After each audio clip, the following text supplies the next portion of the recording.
Саламатсыздар ма? Тырнақ бояйсыздар ма? Маникюр ма? Келіңіз. Не ма, подруга? Қанша тұрады маникюр? 5 мың.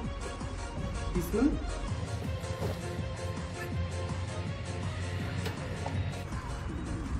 Мам, бір саусағыма жасап бересің? 5 мың болса 10 саусақ 500 теңге. Бір саусақ? Қай саусағыңыз? Мынау саусағың ма, подруга? 5 теңгеге жасап берші. Жарайды, отырыңыз. Күшті шығып жатыр ғой, а? Әдемі шықты ма? Маған интересно, неге именно осы саусақ дедіңіз?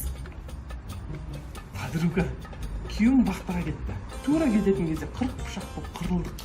Қазір бүгін қайтып келе жатыр. Явно ол бүгін менен бір нәрсе сұрайды ғой. Сол кезде осы саусағымен әдемі ғой. Мә демейсің. Қайта сұрама, жүрек сенсіз